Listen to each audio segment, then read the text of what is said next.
ముత్తేసి పోయినాక చెప్పు, నా ఫోటో చూపించాను. చూపిస్తాను. చాలా ప్రేమ ఆయన ఎంతైనా.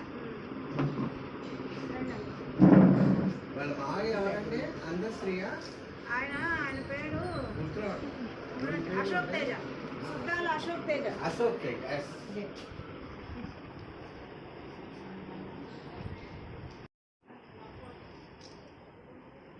ఉంటారు అలాంటివి. సో వీటన్నిటికీ కూడా ఎక్సర్సైజ్ చెప్తున్నాను. ఇంకా బీపీలు షుగర్లు అంటే సో ఫస్ట్ ఏం చేయాలంటే ప్రతి జాయింట్ మూమెంట్ అనేది ఉండాలి మనకి, ఏ జాయింట్ అయినా కానీ. ఓకేనా? సో ఫస్ట్ ఎక్సర్సైజ్ ఏంటంటే ఇవన్నీ కామన్గా చేసుకోవచ్చు, మీరు కూడా చేయాలి. ఓకే, నిలబెట్టినప్పుడు ఫస్ట్ ఏం చేస్తారు అంటే గ్రిప్పింగ్. ఏజ్ పెరిగే కొద్దీ గ్రిప్పింగ్ అనేది కూడా పోతుంటుంది, చిన్న చిన్న మూమెంట్స్ ఇవన్నీ పోతాయి. సో మీకు అన్నిటికీ చేయాల్సింది ఏంటి అంటే హ్యాండ్స్ ముందు పెట్టి ఇలా చేయండి. చేయాలి. మీరు చేయరా? ఇలా. ఓకే, ఏదో చేసేస్తున్నామా అన్నట్టు ఇలా ఇలా ఇలా ఇది కాదు. ఇడ్లీ కొందరు ఏంటంటే ఇది వడ ఇలా ఇలా తిప్పేస్తున్నారు, అవన్నీ చేయొద్దు. ఇంకా దాని నుంచి వచ్చే ప్రాబ్లమే తప్ప ఏమీ లేదు. సో మీకు కూడా తెలిసి ఎక్సర్సైజ్ చేయాలి అని, కానీ ప్రాపర్గా ఎట్లా చేయాలి ఏంటి అనేది మాత్రం తెలియదు కదా.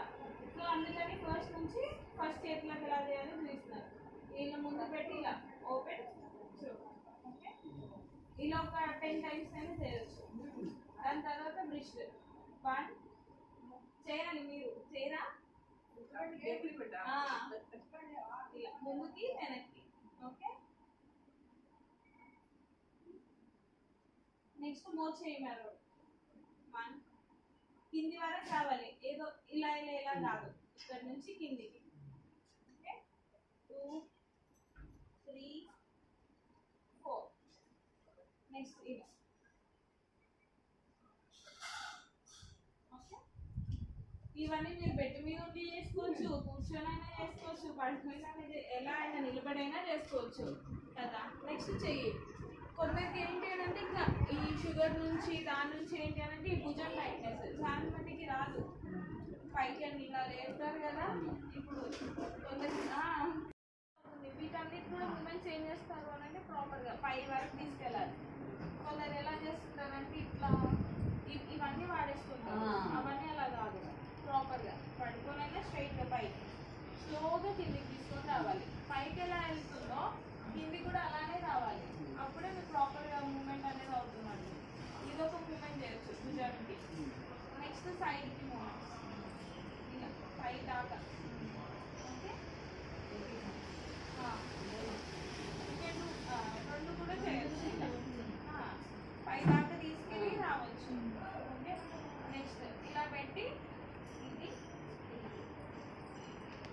90లో పెట్టండి. ఇలా ఇప్పుడు మీ బాడీకి స్ట్రైట్ ఇలా పెట్టండి. అండ్ దీనివల్ల ఏంటి అని అంటే లోపల ఇప్పుడు మీకైనా టైట్నెస్ ఉంది కదా, లోపల మనకి ఒక కవరింగ్ అనేది ఉంటుంది, అది టైట్ అయిపోతుంది క్యాప్సూల్ అనేది. సో అది టైట్ అయినప్పుడు మనకి ఏమైంది, స్ట్రెచ్ అవ్వదు, అది మూమెంట్స్ రావు కదా. సో ఇలా చేయడం వల్ల లోపల జాయింట్ మూమెంట్స్ కూడా ప్రాపర్గా ఉంటుంది. ఎప్పుడు ఇంకా ఏజ్ పెరిగిపోతే ఏంటి అని అంటే తిరుగుతాయి కళ్ళు. ఓకేనా? స్లోగా చేస్తారు కదా మీరు, స్లోగా చేయాలంటే. సో చూడండి 1 2 3 4 5 స్లోగా.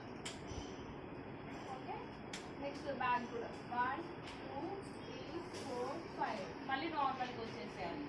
అలా సైడ్కి 1 2 3 4 5 లాగినట్టు అనిపిస్తుందా ఇక్కడ? అప్పుడు ఏం చేయండి, చైర్కి పట్టుకోండి, కింద చైర్ పట్టుకొని చేయండి. ఇంకా లాగుతుందా? సో ఇవన్నీ టైట్ అవ్వడం వల్ల కూడా మనకి ఏంటంటే నెక్ మూమెంట్స్ అనేది ప్రాపర్గా ఉంటాయి. ఈ స్టిఫ్నెస్ నెక్స్ట్ ఇక్కడ అడగడం ఇవన్నీ కూడా అలా ఉంటుంది. సో మనం ఏం చేయాలి అని అంటే ఇక్కడ సైడ్కి పట్టుకొని ఇలా స్ట్రెచ్ చేయొచ్చు. ఈ మజిల్ అనేది కూడా స్ట్రెచ్, లేదంటే ఒక్కొక్కసారి ఇక్కడ వచ్చినట్టు కానీ బాగా నొప్పి ఉంటుంది కదా, టైట్ ఉంటాయి బాగా, దీని నుంచి మూమెంట్స్ కూడా రాలేవు.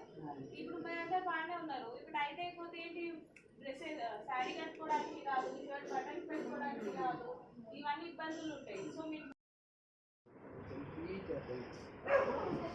మీరు కూడా నిలబడండి, అక్కడ పని తీసుకోండి. వాళ్ళు ఎట్లున్నారంటే